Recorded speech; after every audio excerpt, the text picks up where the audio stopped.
Bien, entonces la clase de hoy es cortita, pongamos atención todos para entender los trastornos electrolíticos asociados en el electrocardiograma. Entonces, comenzaremos a hablar en orden de mayor frecuencia de la incidencia de trastornos electrolíticos en relación a el corazón.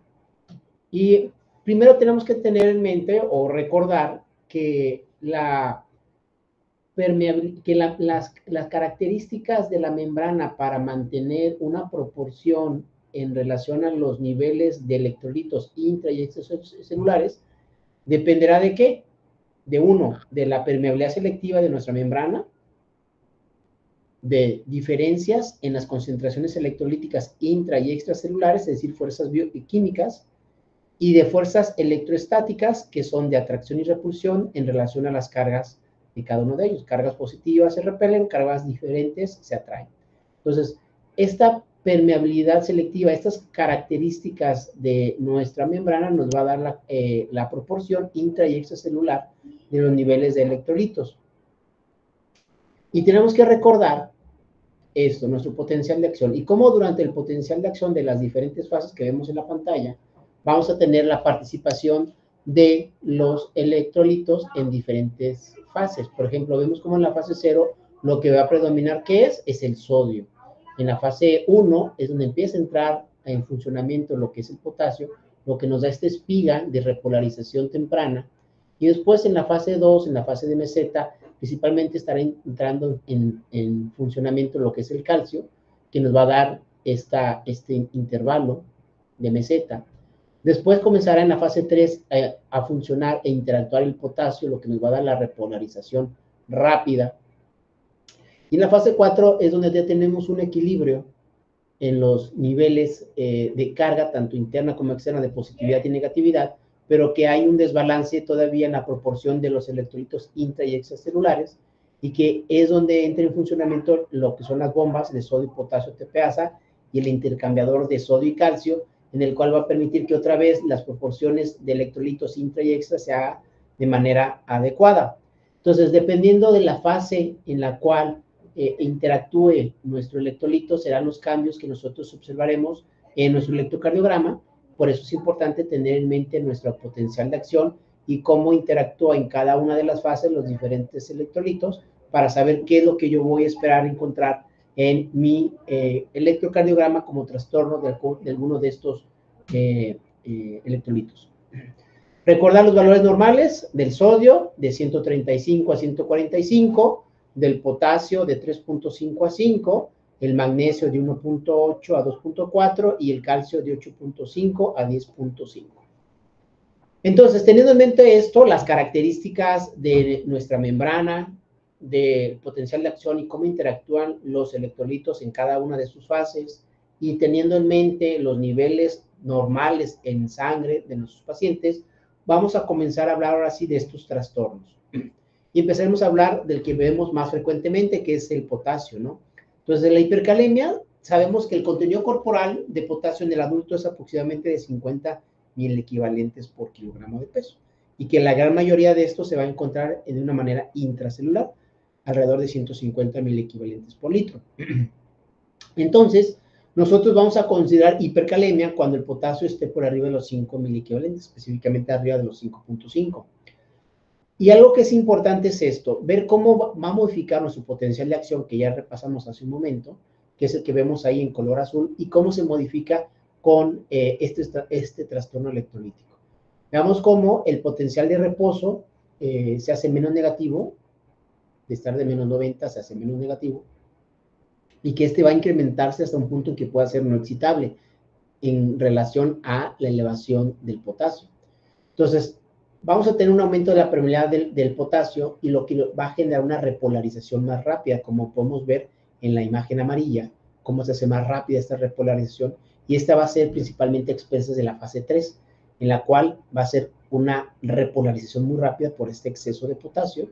Y durante la fase 4, esta va a tener una disminución de su pendiente, y esto va a afectar principalmente que los trastornos del potasio tengan dos fases. Una fase de excitabilidad, que es cuando hay elevaciones moderadas, leves a moderadas, y una fase de depresión cuando tengamos una elevación excesiva del potasio. Entonces, nuestro potencial de umbral va a disminuir, así también nuestro periodo refractario, va a disminuir. Entonces, la distancia que existe entre uno y otro, va a generar que aumentos moderados de potasio llegue a incrementar nuestra velocidad de conducción. Pero este efecto es dual. Inicialmente va a tener un efecto de incremento de la conducción, y si sigue incrementando nuestros niveles de potasio, va a generar una disminución de la conducción, y esto va en relación a el periodo refractario. El incremento de la excitabilidad de la conducción es por nuestro potencial umbral, y el hecho de que caiga una fase ya de inhibición, de disminución de la conducción y de la excitabilidad, será por un incremento también de nuestro periodo refractario. Y esto también sucede tanto como para la conducción como la excitabilidad. Entonces, en relación al potasio, me gusta que se acuerden de esto, que tenemos dos fases, como cuando se van a las pachangas, a las fiestas, como inicialmente están todos emocionados, activos, hiperactivos, y ya después de que se les pasaron las copas, está en una fase como de depresión, de decaimiento, de lentitud, que es cuando ya les pega la cruda. Entonces, el potasio es exactamente igual. Cuando tenemos elevaciones de leves a moderadas, este ajuste en el potencial de umbral nos va a generar un incremento de la conducción, de la excitabilidad, y después, cuando tengamos ya elevaciones moderadas a severas, nos va a generar un problema de lentitud, de decaimiento, que es lo que vamos a ver nosotros representado en nuestro electrocardiograma. Y algo que hay que recordar es esto: el potasio, dependiendo las fibras que sean más sensibles, van a ser las que nos van a dar más afectación. Las fibras auriculares son las que son más sensibles al potasio, después los tejidos ventriculares, y por último lo que es el nodo sinusal y el haz de His. Entonces, nosotros vamos a tener más fácil que tengamos extrasístoles. ¿De qué tipo? Pues auriculares, ¿verdad? Porque son las células que son más susceptibles a el ion potasio. Entonces, cuando nosotros tenemos una hipercalemia, una hiperpotasemia ligera, que estamos hablando de 5.5 a 6.5 miliequivalentes por litro, vamos a tener algo muy relevante, que va a ser esto que vemos aquí. Vamos a ver Ts hiperagudas, altas, puntiagudas, pero si se fijan, la rama ascendente es un poquito más prolongada que la descendente, o sea, no es de ramas simétricas, para no pensar que es un problema de isquemia.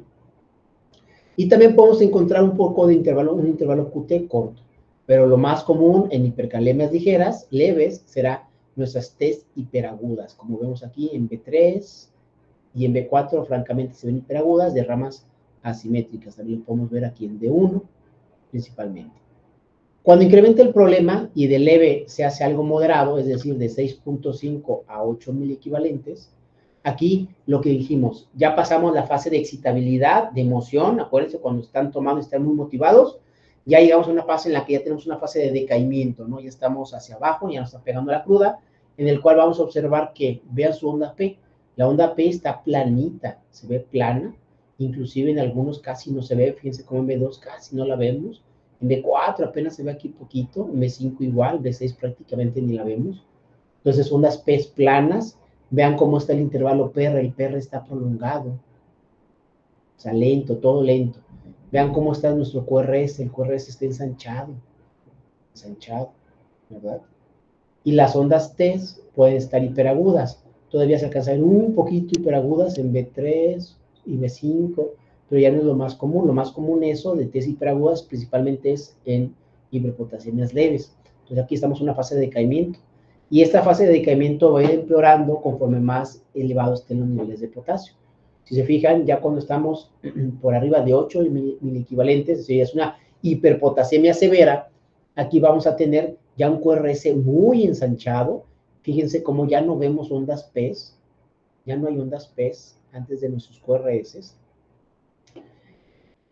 Casi pareciera como un ritmo nodal, donde nomás vemos QRS ensanchados sin ondas P, asociado a una hipercalemia severa. Y si esto sigue empeorando, cuando está por arriba de 10 miliequivalentes, o sea, ya sigue siendo severo, pero arriba de 10 miliequivalentes, aquí lo que comenzamos a ver ya son una irregularidad por extrasístoles ventriculares. Vamos a ver cómo aquí, en este trazo que tenemos, nuestros intervalos RR son proporcionales, o sea, se ve regular. Ensanchado, sin P, pero se ven regulares. Cuando están por arriba de 10 miliequivalentes, vamos a empezar a ver que este intervalo RR va a ser irregular. ¿Por qué? Porque estamos teniendo varios marcapasos ventriculares que están estimulando de manera intermitente, entonces ya nuestro intervalo RR no va a ser igual. Eso lo vemos sobre todo cuando están arriba de 10 miliequivalentes. Como podemos ver, arriba de 10 miliequivalentes, tenemos un ritmo que se hace irregular por varios marcapasos de escape en el miocardio deprimido. Y si esto sigue incrementando y de 10 se va por arriba de 12, es cuando llegamos a un punto en el que vemos este trazo que vemos aquí, que es el trazo característico de una fibrilación ventricular. Vean cómo se ven complejos irregulares, anchos, no se alcanza a ver una línea de base. Y si esto sigue incrementando después de la fibrilación ventricular, caemos a una asistolia. Por eso es que la hipercalemia sí tiene un trastorno importante, porque los pacientes pueden llegar inclusive a fallecer. Entonces, como en resumen, acuérdense, cuando tengamos una hipercalemia leve, lo más común es ondas T elevadas en pico, nada más. Cuando se hace moderada, empezamos a ver las ondas T en pico y las ondas P planas y anchas, intervalo PR prolongado, y podemos empezar a ver un poquito de ensanchamiento del QRS. Cuando es algo severo, ¿qué pasa? Ya no hay onda P, el QRS se hace francamente ensanchado, inclusive pongo una imagen de bloqueos de rama, sobre todo de rama izquierda, y fíjense cómo se ve un RR aquí, R. Y si sigue incrementando esto, y dijimos, arriba de 10 miliequivalentes, vamos a ver que el intervalo RR va a ser irregular, nuestro ritmo va a ser irregular, y si está por arriba de 12 miliequivalentes, estamos hablando que el paciente va a caer en fibrilación ventricular o asistolia. Cuando tenemos hiperpotasemia, ¿qué hacemos? Cuando es un problema leve, por lo general recomendamos disminuir la ingesta de potasio de nuestros alimentos, o sea, de jitomate, acelgas, o sea, plátano, zumos, frutas, y administramos principalmente lo que son las resinas de intercambio iónico. ¿Para qué? Para disminuir vía oral esa hipercalemia en un problema leve. Cuando es un problema moderado, aquí ya empezamos a administrar las famosas soluciones polarizantes, que no es otra cosa más que solución glucosada, un dextrocon, o sea, de 50 gramos de glucosa, combinado con 10 unidades de insulina. Y eso estimula la introducción del potasio a la célula. El salbutamol de 10 a 20 miligramos nebulizado o de 0.5 miligramos intravenoso también estimula ese intercambio de potasio o la eliminación del mismo a través de la furosemida intravenosa. Cuando algo moderado, ya administramos la solución polarizante, el salbutamol, la furosemida, y aparte tenemos asociado una acidosis metabólica, podemos administrar bicarbonato sódico intravenoso. Cuando de algo moderado se hace algo grave, y son cuando tenemos signos de gravedad en el electro, ¿sí? Que vemos muy ensanchado el QRS, vemos que no hay ondas P, inclusive fibrilación ventricular, o ya hay alteraciones neuromusculares, independientemente de los niveles de potasio. Aquí hay que administrar ya, además de todo lo que dijimos de la hiperpotasemia moderada, es decir, la solución polarizante, el salbutamol, la furosemida, el bicarbonato de acidosis metabólica. Aquí hay que administrar el gluconato del calcio al 10% intravenoso, una ámpula, para tratar de disminuir los eventos adversos en este contexto. Y en pacientes, sobre todo en los pacientes renales o que hay refractariedad a todo esto, la siguiente paso que sería una hemodiálisis para tratar de controlar esos niveles de potasio, porque como ya vimos, puede atentar con la vida de nuestro paciente. Bien, entonces eso es hiperpotasemia. Cuando tenemos hipocalemia, lo contrario, este será valor por debajo de 3.5 miliequivalentes por litro, y aquí la importancia es que se va a bloquear, ¿sí? Lo que van diciendo los IK2, que esta es una corriente normal de la salida de potasio, el cual se va apagando cuando la célula va llegando a su potencial de reposo, acá abajo, durante la fase de repolarización. Entonces, cuando los IK2, esta corriente se bloquea, genera que la entrada de sodio que todavía está sucediendo en esta fase, en la fase 4, no tenga contrapeso con el potasio. Entonces, esto va a generar que nuestra fase de repolarización, la fase 3, se va a modificar, como vamos a ver en esta imagen. Vean cómo de color azul les estoy poniendo lo que es la fase 3 normal, y cómo en color rojo estoy poniendo la fase alterada, en el cual genera que la repolarización se haga más lenta, el potencial de acción se haga más largo y cóncavo, Entonces, esto permite que exista un mayor tiempo, ¿sí?, de diferencia entre el periodo de reposo y el periodo umbral. Y esto lo que va a generarnos es un incremento de la excitabilidad y que puedan aparecer complejos ectópicos. Y la hipopotasemia leve será aquella en la cual sea por debajo de 3.5 miliequivalentes por litro, en el cual por lo general no vemos cambios en el electro. Una hipopotasemia moderada cuando tengamos por debajo de 3 miliequivalentes por litro. Y severa cuando esté por debajo de 2.5 miliequivalentes, que en estos dos contextos, tanto moderada como severa, sí vamos a ver cambios en nuestro electrocardiograma. ¿Qué es lo que se ve con el potasio bajo? Lo que vamos a ver es trastornos de la repolarización, estamos hablando, porque sobre todo lo que se va a afectar va a ser la fase 3. Entonces aquí vamos a hablar de repolarización, es decir, trastornos del segmento ST, trastornos de la onda T, inclusive la aparición de la onda U. Sobre todo del ST que vamos a ver infradesnivel, vamos a ver inversiones de la onda T y apariciones de la onda U. Algo que hay que tener en mente es que se me confunden mucho en que cuando tenemos la onda T invertida con infradesnivel, se hace una sola onda, como vemos aquí, y muchos pueden pensar que esta es la onda T, pero realmente esta es la onda U, porque tenemos un infradesnivel del segmento ST que se continúa con una onda T invertida, pues pareciera que están fusionadas, y esta onda elevada es una onda U prominente en un caso de una hipopotasemia severa. Y aquí se los pongo para que lo puedan analizar mejor. Vean cómo tenemos un infradesnivel del segmento ST, un infradesnivel descendente con una onda T invertida, y esta sería mi onda U prominente en el contexto de un paciente con hipercalemia, entonces severa, para no confundirlos.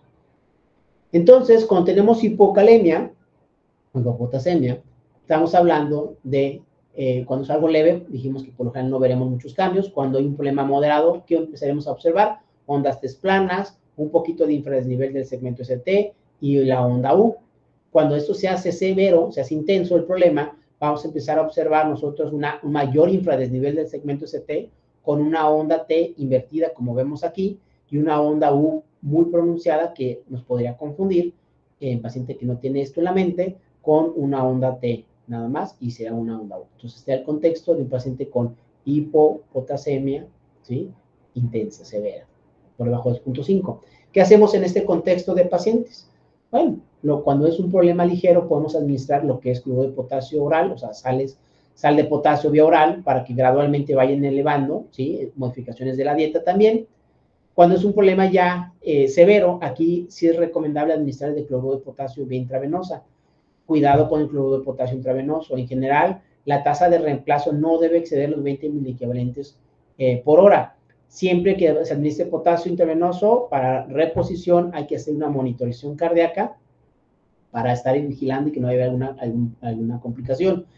Por vía periférica solo se pueden pasar 10 miliequivalentes por hora, porque si no vamos a trombosar y generar una flebitis de la vena periférica. Por vía central, por un catéter central, se puede administrar hasta 20 miliequivalentes por kilo por hora, siempre teniendo mucho cuidado con relación del potasio y no hacer una daga y hacer generar una hipercalemia. Entonces, el potasio es lo más frecuente que veamos y por lo general es lo más catastrófico cuando lo hacemos no un tratamiento oportuno o adecuado. Otro ion importante que tenemos que tener en mente es el calcio. El calcio, solo concentraciones muy extremas van a tener efectos electrofisiológicos detectables. Y esta hipercalcemia, acuérdense que el calcio, en nuestro potencial de acción, específicamente en la fase 2, en la fase de meseta, es cuando interactúa el calcio. Entonces, cuando tengamos una hipercalcemia, ¿qué va a pasar? Va a generar que nuestra fase 2, nuestra fase de meseta se acorte, como podemos ver en la imagen que estamos viendo del lado izquierdo, donde en color blanco estamos poniendo una potencial de acción normal, y en el rojo un potencial con paciente con hipercalemia, el cual se acorta. Y al acortarse, ¿qué se va a generar? Se va a generar un intervalo QT corto, como pueden ver en la imagen aquí que estamos viendo lo que da derivación B3, y fíjense cómo la onda T parte justamente, mal acaba el complejo QRS, empieza a elevarse, y nos está dando que nuestro intervalo QT estaría muy cortito por esta hipercalcemia, porque se está cortando la fase 2, la fase de meseta, por este exceso de potasio en el organismo. Entonces, recordad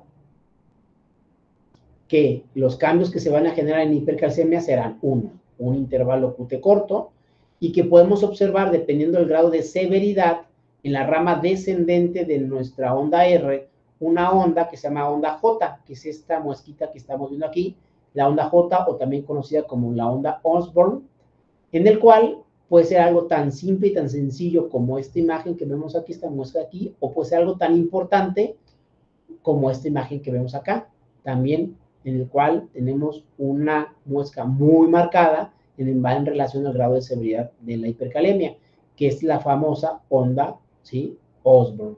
Acuérdense de Ozzy Osbourne para que se acuerden del metalero para el que les guste este tipo de música y se acuerden de esta onda que nos habla de una hipercalemia importante, de una hipercalcemia importante en estos pacientes. Entonces, QT corto en pacientes con hipercalcemia severas. ¿Qué hacemos en los pacientes con hipercalcemia? La hipercalcemia siempre va relacionada a deshidratación, casi siempre. Entonces, cuando es una hipercalcemia de leve a moderada, ¿qué hacemos? Hidratación. Cuando es una hipercalcemia severa, aquí tienen que ser una hidratación, pero es intravenosa, y tenemos que administrar en pacientes que estén sintomáticos calcitonina, y en pacientes en que esta hipercalcemia esté asociada a una reabsorción ósea, tenemos que administrar bifosfonatos. Hay algunas entidades, sobre todo neoplasias, específicamente linfomas o algunas enfermedades granulomatosas que se asocian a hipercalcemia. En este caso, tendremos que administrar glucocorticoides. Y en pacientes en los cuales con neoplasias o enfermedades malignas, en el cual ya se administró todo lo previo y no está funcionando, una opción sería la diálisis, ¿no? Para tratar de nivelar esos niveles. O pacientes que tengan con insuficiencia renal crónica o con insuficiencia cardíaca, en el cual la hidratación por estas entidades no se puede administrar de una manera segura, también una posibilidad podría llegar al paciente mandarlo a diálisis o hemodiálisis para tratar de nivelar esto en pacientes que no podamos hidratarlos por una patología de base. Y la hipocalcemia, pues es sencilla, aquí es contrario a la hipercalcemia. Entonces, igual, calcio, entonces estamos pensando en la fase 2, en la fase de meseta, en la cual aquí, al contrario de la hipercalcemia, que nos va a cortar, en la hipocalcemia lo que va a hacer es que la fase 2 la va a prolongar. Y lo que vamos a ver nosotros en nuestro electrocardiograma va a ser intervalos QT prolongados.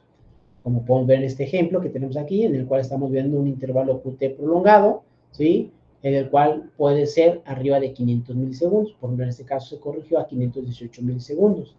Aquí tenemos un ejemplo de un paciente con hipercalcemia, en el cual hay que ser muy fijados, tenemos que revisar muy bien, en el cual este electro, ustedes pueden decir, bueno, yo lo veo muy normal, doctor, pues pudiera ser, pero aquí lo interesante es que nuestro intervalo QT está muy prolongado, por arriba de 500 milisegundos, entonces hay que siempre tener en mente que cuando yo tengo QT, hay que pensar en electrolitos.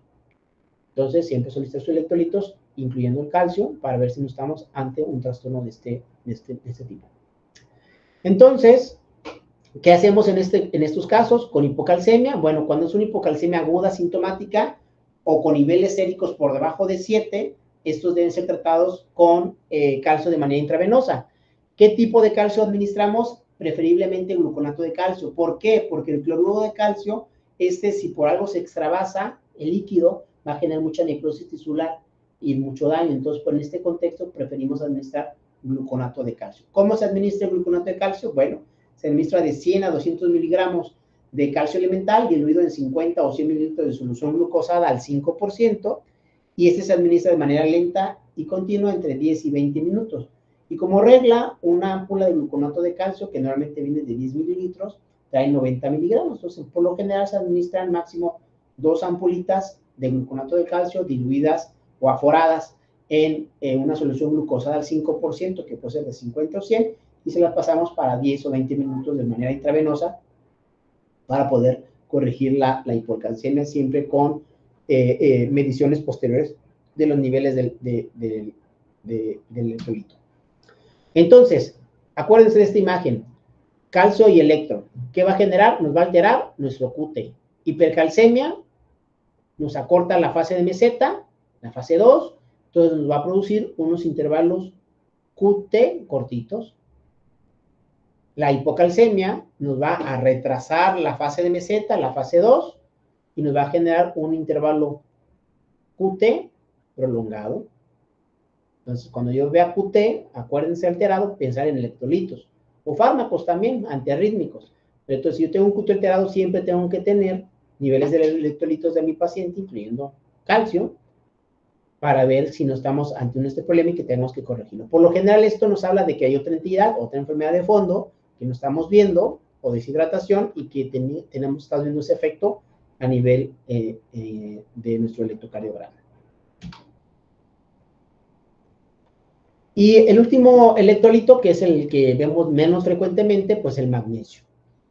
Lo interesante del magnesio es que cuando tengamos por debajo de 1.8 miliequivalentes por decilitro, nosotros vamos a ver ondas P invertidas y infradesnivel del segmento ST. Pero vean cómo este infradesnivel del segmento ST es ascendente.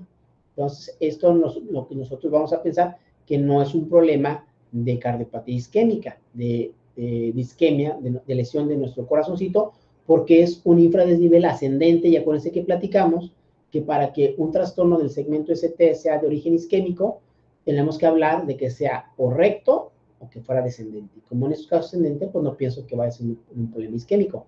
Pero las ondas P invertidas va a ser algo muy característico. Entonces, cuando ustedes vean electrocardiogramas donde todos ven que sus P's estén invertidas, una de las opciones que tengo que tener en mente, aparte de que sea un ritmo auricular anormal, un ritmo auricular diferente, sea que tengamos un trastorno en electrolito, entonces hay que tener electrolitos y completos, porque muchas veces piden nada más los más comunes, que son tres electrolitos, y siempre piden sodio, potasio y cloro.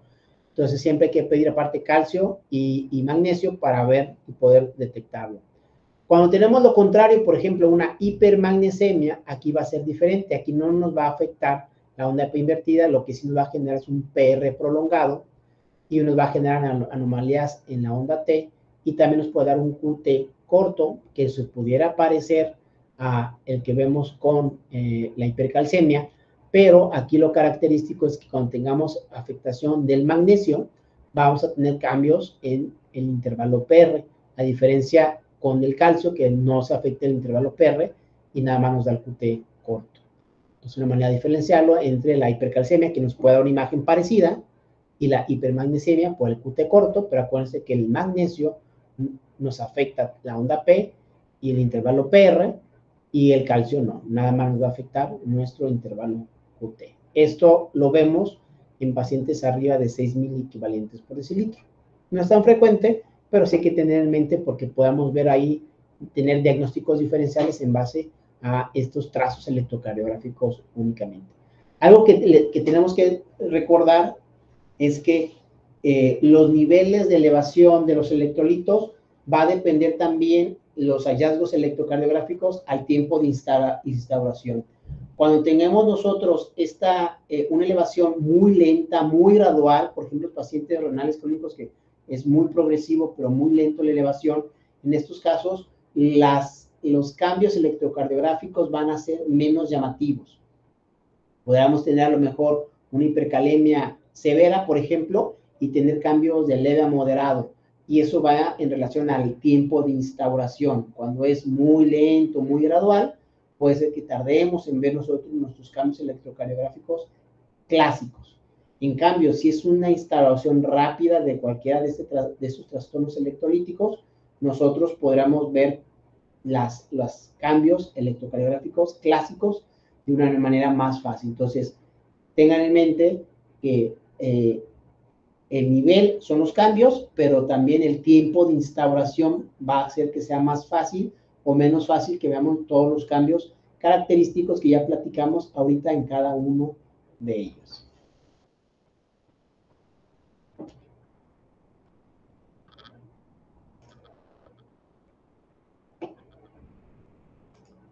Y va a ser la última. ¿Dudas, chicos?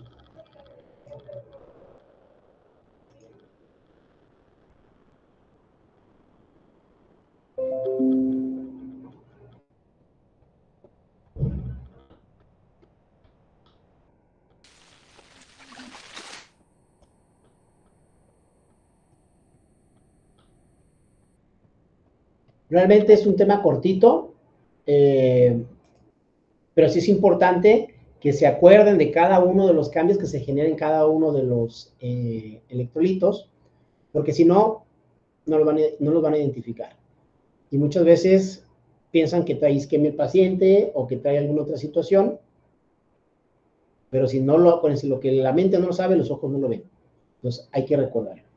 ¿Alguna duda o comentario de esta clase, jóvenes? No, doc, todo bien, gracias. Bueno, entonces vamos a nombrar lista. Voy a empezar con el 303.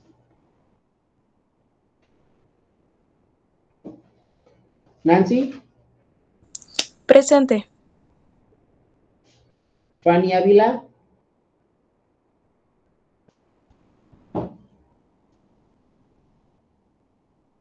Daniela Calvario. Presente. Juan García. Presente.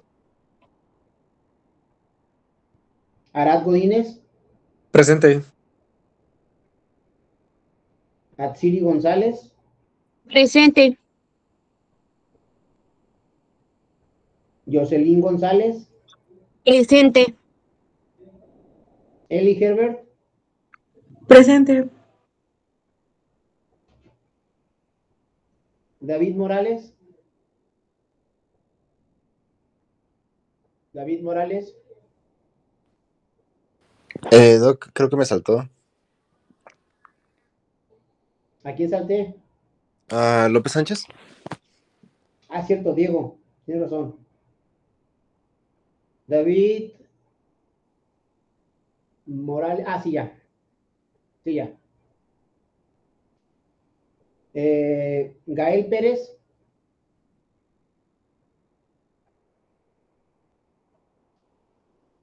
Neri Rico. Neri. Carlos Rivera. Presente. ¿Mm? Karen Rodríguez. Presente. Aixa Vega. Presente.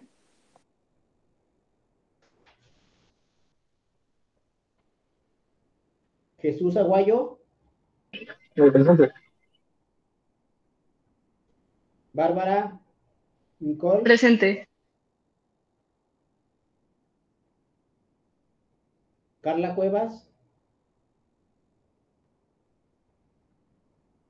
Carla Cuevas. Yeudiel. Presente, Doc.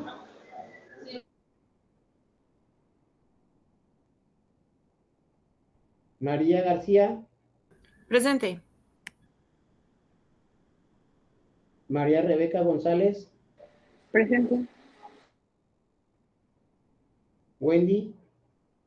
Presente. Alondra Itzel. Presente. Alejandra Lara. Presente. Kenia Martínez. Presente. Viridiana. Presente. Christopher.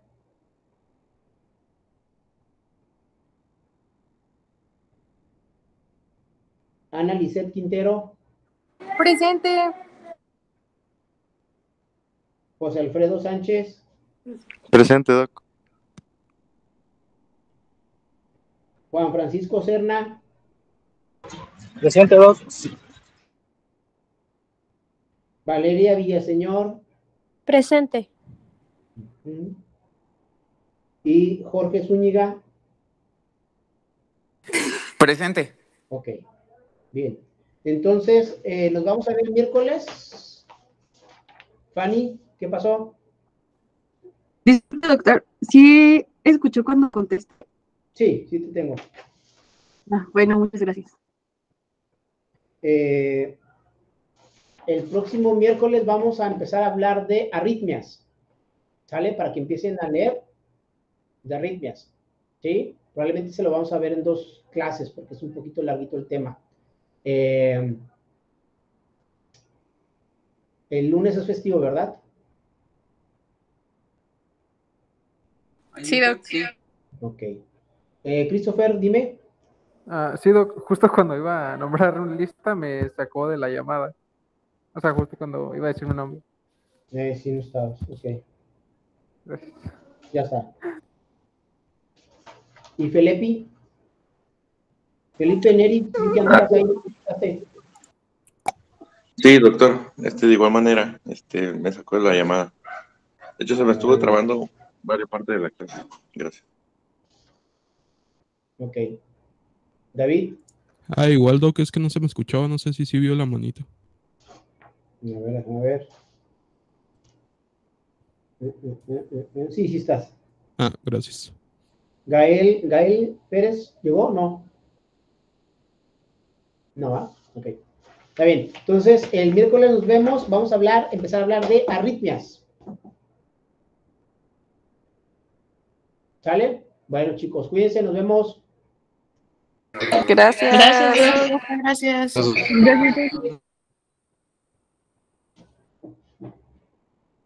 Doc, Sí, ¿me puedo quedar al final para hacerle una pregunta? sí, claro.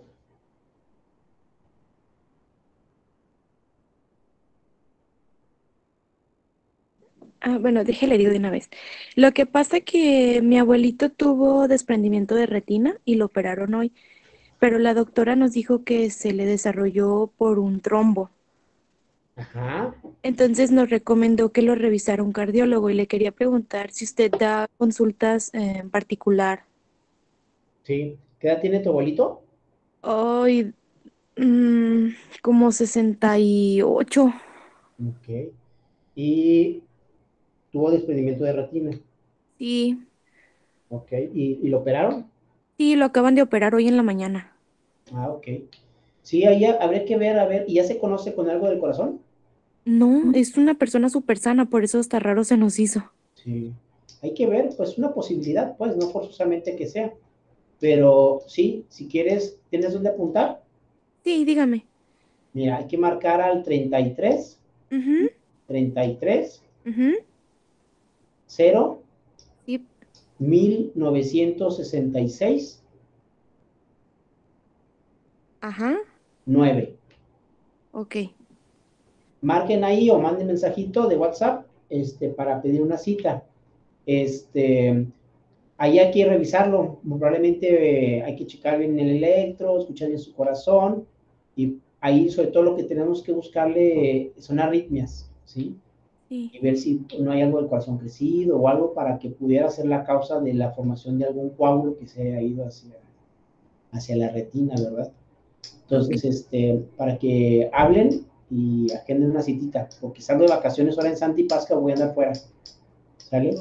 Ok, sí, porque hubo un tiempo en el que nos decía que le dolía mucho la cabeza y le dolía mucho la cabeza. ¿Y la presión le salía bien? Sí, Ok. sí, pero es que también es muy terquito y no crea que se quería dejar mucho que uno le tomara. Meditar. Decía, ay, ya, y al rato se me quita. Pero de repente para acá fue cuando notó que ya no veía y hoy que lo operaron fue cuando la doctora nos dijo eso. Ok. Bueno, pues vamos revisándolo, claro, con todo gusto. ¿Vale? Ok. Muchas gracias, doctor. Ándale, cuídate, nos vemos. Nos vemos, gracias. Bye.